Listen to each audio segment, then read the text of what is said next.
tell you the need for DPMS. The first point which you said, we need, it's an effective way of storing records. It's absolutely correct. Uh, I'll tell you more why we need. I'll tell you more about that. So, what is a database management system?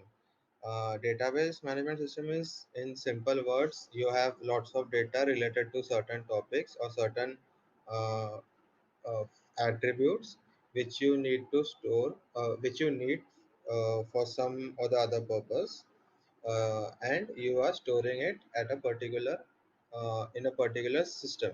So that is database management system. Now, the first point which says is processing queries and object management. The point clearly states that the records which are present, we can store them in files because let's say for a daily use case, you guys go shopping and you receive a bill. So whenever there is a bill generation system, uh, there is a record form in the backend system of the shop or the supermarket which you visit, and they store the record. That record would contain few details. So I'll just hold on. I'll just open one Excel over here to give you guys some sample of how records are seen.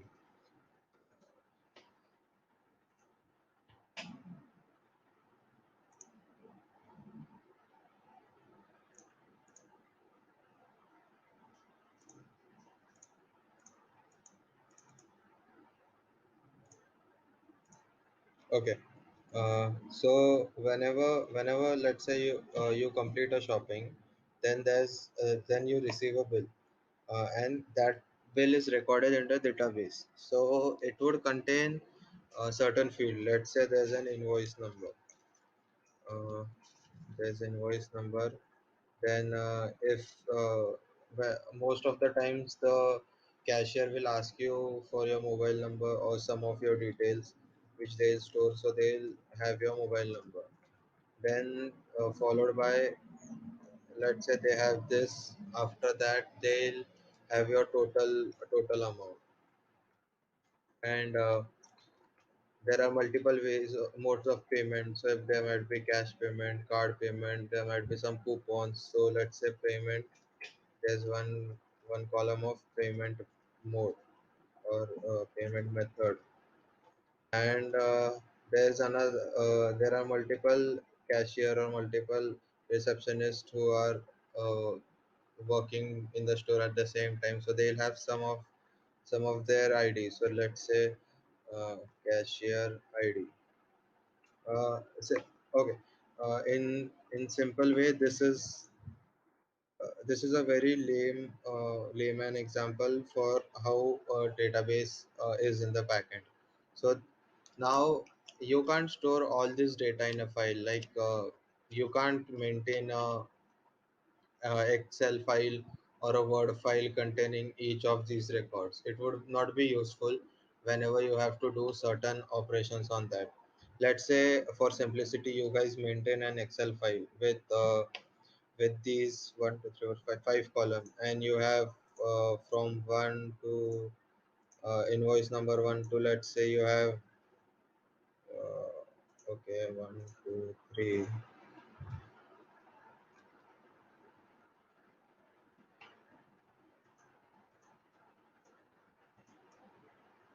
Okay, hold on, guys.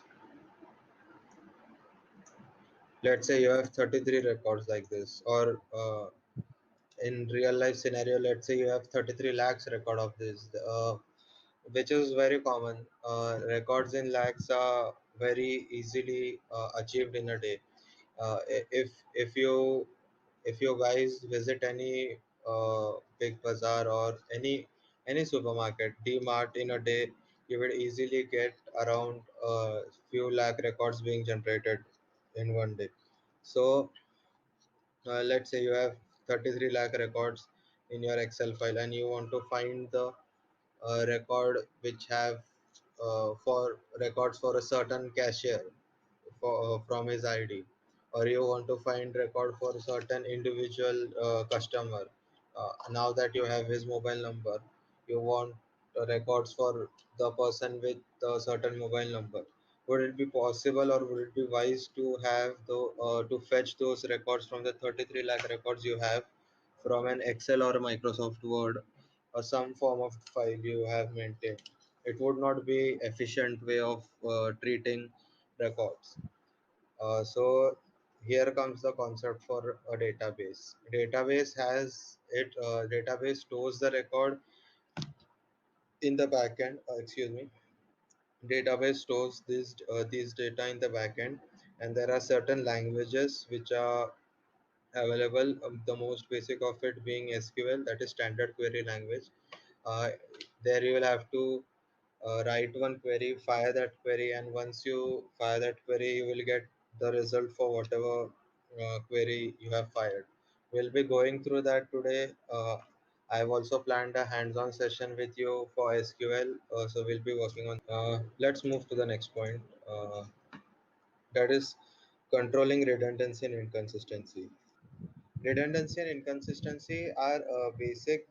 Uh, these are very important concepts, words or keywords in a database system. Redundancy, as she repeated, that it refers to uh, records being duplicated, which is absolutely correct. I'll give you an example, or if you guys could just read it over here, the example is pretty clear. But I would just give again with the use case which we are using, that is the supermarket. I'll just put a name over here.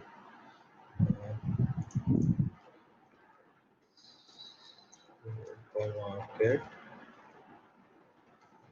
invoice. Okay. So for our supermarket invoice system, let's say there are, as I said, there are few lakhs of records, and somehow there's an issue with a bill number being calculated twice. So there's 23, and there's again one record with the invoice ID of 23. And here's some mobile number attached to this. Here's some other mobile number attached to this. There's some amount over here. There's some different amount over here. And again, modes are different. One is card, another is cash. Then this is taken by cashier ID 12. This is taken by cashier ID 90. So you guys see the invoice number stayed the same, but all the other details, they are different. Now this causes a huge problem whenever a database is concerned. Because if you guys would see, this will cause a much bigger issue on the larger. Primary key basically key maintains that in basically distinguishes each and every record in a database. So if the invoice number is being repeated, that causes a redundancy in the database. Now whenever if I just want to search the record for the invoice number 23, my system would come to a state where it might not know which record am I searching for, and it will give me two records, which will cause which will cause an effect when I am trying to do analytics on that in future. So that is how important the redundancy factor is. Here it just seems like there's one record which is being repeated, but if there's chance of one record being repeated in a small database, and whenever there's analytics involved, I would just give you a certain example.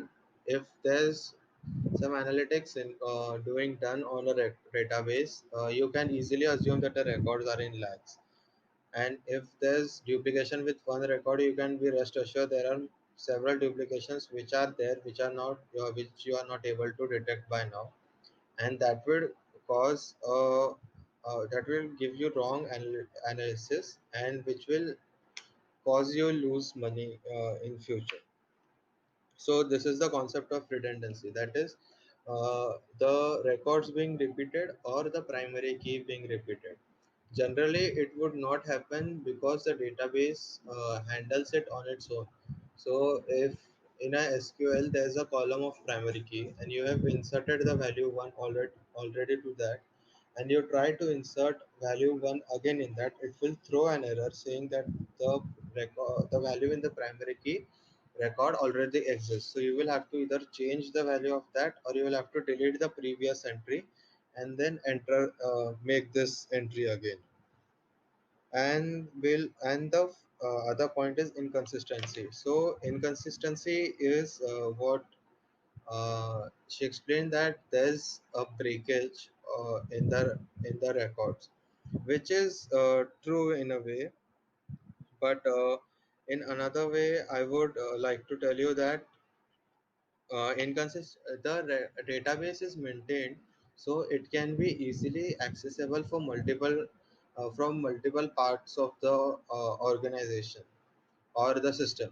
So if there's a database which contains all the invoices for, let's say, Mumbai DMart. There must be several DMarts in Mumbai, and for each DMart, there's a centralized database which contains records of all the DMarts which are there in Mumbai. So whenever if I access that database, I will be sure that that database will contain records from all the DMarts in Mumbai. So whether it's DMart A or DMart B or DMart C, I I I am completely sure that all the records from three DMarts are there in my centralized database, and there will be no loss of data. That is the point. That is the point which is that is the main concept of inconsistency. That the records are not lost, and records are not altered whenever I need to access that from somewhere else.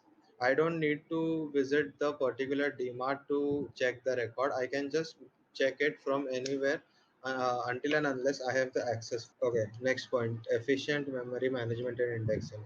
Uh, I would directly explain you this point because it's quite it might get a bit tricky. So, efficient energy management and indexing is basically whenever you have huge records, huge volume of records, that is number of records, the database management internally is programmed in a way that it provides you with memory efficiency. So if you guys go and enter the each and every record in Excel as compared to if you use a database system, you will get more benefit in terms of the memory aspect. That is, it would use less memory. And indexing is a part where which is used for extraction of records. So let's say you have few lakh of record and you want to access a particular record. So the do you okay, so I'll take up uh, this Excel sheet and just copy.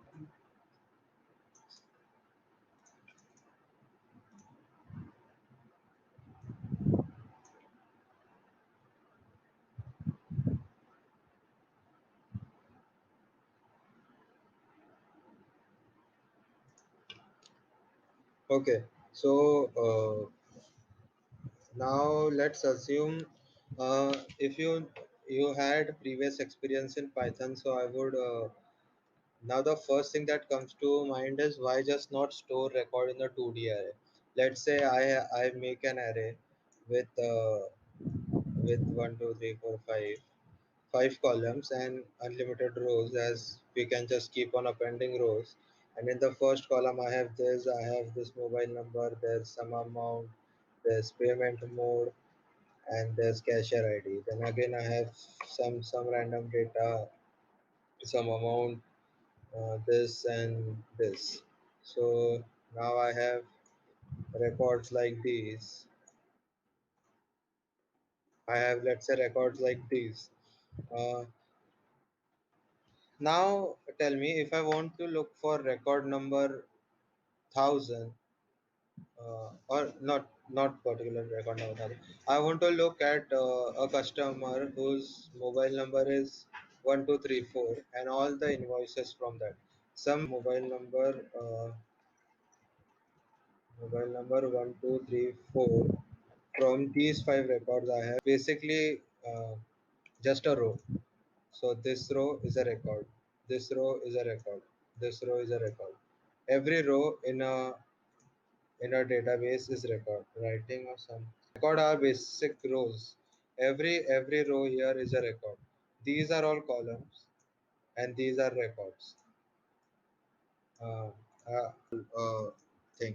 How will you extract all the rows or records for mobile number 1234? Somebody quickly tell me. I'll write one small code. You have this array already with you.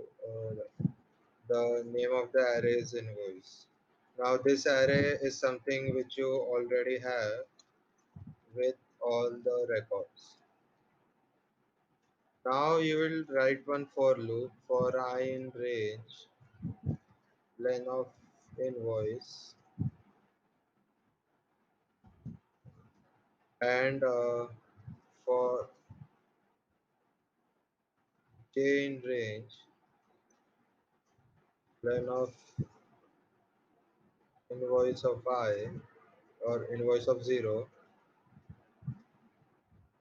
if uh, invoice I comma j.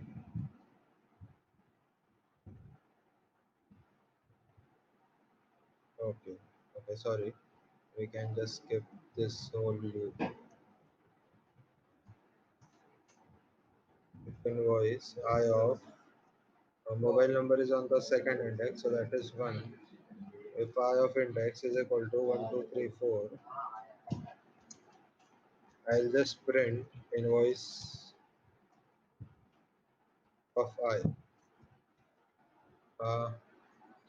Uh, this would be the Python code if I need to extract all the records for mobile number 1234. Is indexing is when there are several records, let's say millions of records. You There are different types of indexing available, which gives certain record a certain value.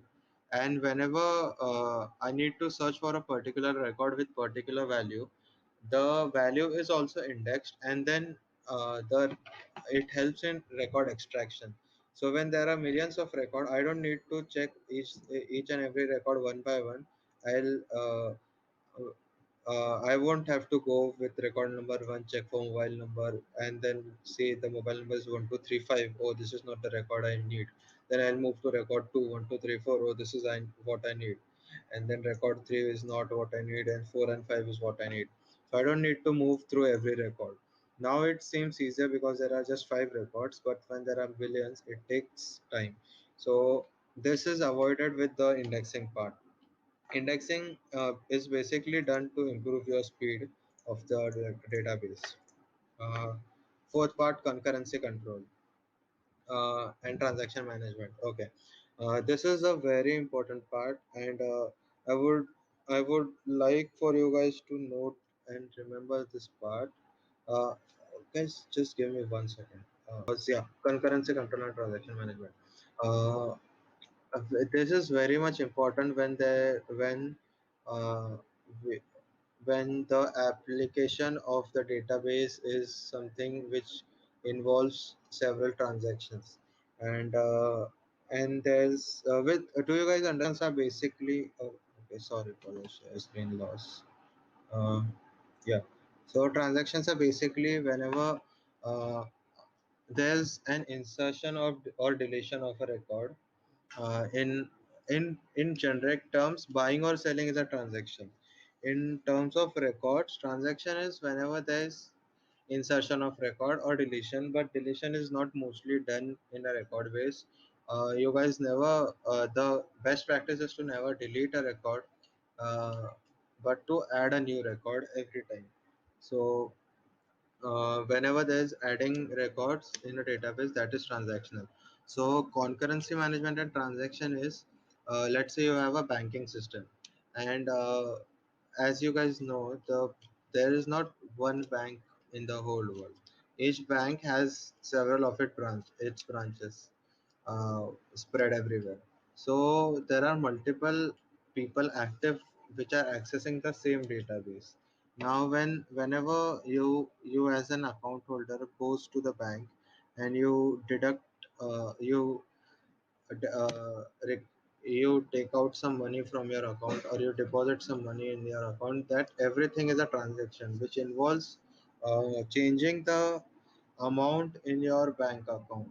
So each of this transaction it and multiple transactions are happening throughout the world at the same time. So here comes the concept of transaction management. That is, each and every transaction uh, is supposed to be recorded and preserved. And with the merging it with the concept of concurrency control, let's say whenever we do online payment using GPay, PhonePe, or even a debit card while purchasing somewhere from like okay, with the banking system, when there are several people, whenever you are doing any online transaction, let's say you buy an item from Amazon, uh, which whose value is 1,000 rupees, but you and then you do the online payment, and 1,000 rupees is deducted from your account.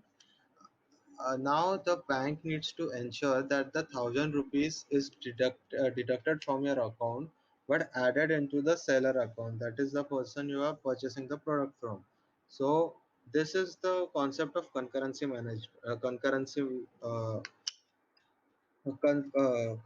control. Here the total amount, if you guys see, I'll just open my spreadsheet. I am A, the seller is B. I have 1,500 rupees in my account, seller has 0 rupees. The total is 1,500. Now I purchase an item of 1,000 rupees. Let's make this big. I just purchased an item of 1,000 rupees. Now the account balance I have is 500. The seller has 1,000, and the total remains 1,500. So the bank needs to ensure that this 1,500 this remains consistent. This should not change.